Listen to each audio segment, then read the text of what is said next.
ईमानदारी का इनाम। बहुत समय पहले की बात है। एक छोटे से गांव में राजू नाम का एक लड़का रहता था। वह बहुत गरीब था, लेकिन मेहनती और ईमानदार भी था। राजू हर दिन अपने पिताजी के साथ खेतों में काम करता और खाली समय में पढ़ाई करता। उसका सपना था कि वह बड़ा होकर शिक्षक बने और गांव में सभी बच्चों को पढ़ाए। एक दिन राजू स्कूल में जाते समय रास्ते में एक चमकता हुआ बटुआ पाता है। उसने बटुए को उठाया और देखा कि उसमें बहुत सारे पैसे और एक पहचान पत्र था।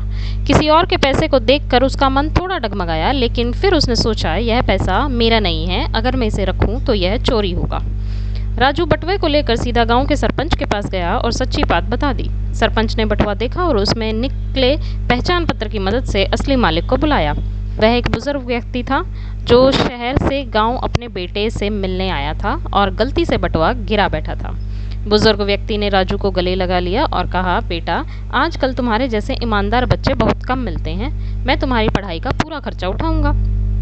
राजू की आंखों में खुशी के आंसू थे। उसने धन्यवाद कहा, लेकिन कहा, मैं आपकी मदद तब तक ही लूंगा जब तक मुझे ज़रूरत होगी। उसके बाद मैं अपनी मेहनत से आगे बढ़ूंगा। सालों बाद वही राजू गांव का सबसे लोकप्रिय शिक्षक बना। उसने न सिर्फ अपने सपने को पूरा किया, बल्कि पूरे गांव के बच्चों को भी यह सिखाया कि ईमानदारी और मेहनत कभी व्यर्थ नहीं जाती। राजू अब गांव का शिक्षक बन चुका था। वह बच्चों को न सिर्फ पढ़ाता था, बल्कि उन्हें अच्छा इंसान बनने की सीख भी देता था। उसका स्कूल अब पूरे जिले में मशहूर हो गया था, लेकिन जैसे जैसे समय बीतता गया, चुनौतियां भी सामने आने लगी। गांव के पास एक बड़ा शहर था जहां एक प्राइवेट स्कूल खुला। उस स्कूल में बड़ी बड़ी सुविधाएं थी।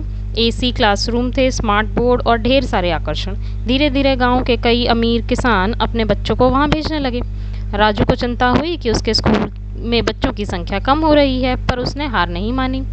राजू ने एक योजना बनाई। राजू ने गांव वालों को बुलाकर एक सभा की। उसने कहा, हमारे पास महंगे उपकरण नहीं हैं, पर हमारे पास ईमानदारी, मेहनत और सच्ची शिक्षा है। आप अगर चाहें तो मैं अपने स्कूल को और बेहतर बना सकता हूँ, बिना किसी चंदे के, बस अपने प्रयास से। गांव वाले उसकी लगन देखकर सहमत हो गए। राजू ने कुछ पुराने कंप्यूटर ठीक किए, खुद मिट्टी और बांस से एक नई लाइब्रेरी बनाई और अपने कुछ पुराने दोस्तों से मदद लेकर ऑनलाइन कोर्स शुरू करवा दिए। इससे बच्चों को प्रेरणा क्या मिली कि अब बच्चे राजू की मेहनत देखकर और भी जोश में पढ़ने लगे। वे प्रतियोगिताओं में भाग लेने लगे, पुरस्कार जीतने लगे और गांव का नाम रोशन करने लगे।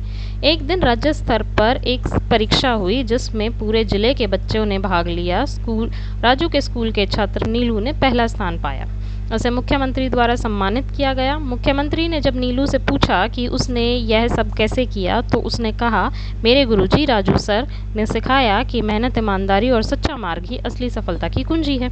मुख्यमंत्री खुद राजू से मिलने गांव आए। उन्होंने राजू को राज्य के शिक्षा सलाहकार पद पर प्रस्ताव दिया, पर राजू ने मुस्कुराते हुए कहा, मैं एक शिक्षक हूँ और शिक्षक ही रहना चाहता हूँ। मेरा सपना है कि हर गाँव में एक ऐसा ही स्कूल हो जो बच्चों को केवल किताबें ही नहीं, बल्कि ज़िंदगी जीने की सीख दे। मुख्यमंत्री ने राजू को सम्मानित किया और उसके मॉडल को पूरे राज्य में लागू करने का वादा किया। इससे हमें यह सीख मिलती है कि ईमानदारी और मेहनत से शुरू हुआ एक छोटा सा प्रयास अगर सच्चे दिल से किया जाए तो वह पूरे समाज को बदल सकता है।